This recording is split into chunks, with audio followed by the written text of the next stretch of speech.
editor, and I've just come off a film where it was a lovely rom-com film, bit of drama, and where I'll ask the composers this, is when I say rom-com and you've got a funny scene, what's the first thing you reach for? What's the first instrument you reach for? What do you think of?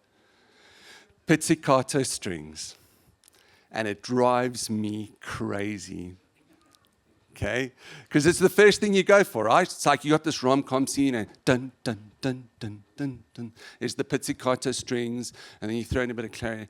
And what I hate about it is that you got this really great African story, and then as an editor, when I need to place temp music in the scene, I have to use European-sounding music. Now, the alternative to that is, can anyone name it? We've got pizzicato strings, and what's the other instrument? Come on, composers. I want to see you thinking. What's the other instrument we'd use for a comedy scene, a rom-com comedy scene? What's the other instrument? What'd you say? Yeah, bass. Bass. I like the bass. The bass is good. So bass is good. But what's the other one that's really cheesy? Even worse than, no, guitar's great. Guitar's good. Marimba. Marimba.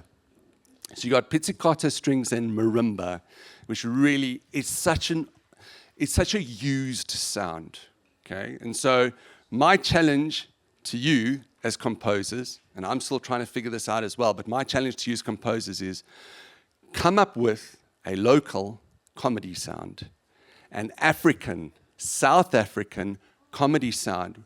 There is such scope for that, and we have so little of it. So every time I go onto a music library as an editor and I'm looking for something, I'm always left with marimba and pizzicato strings.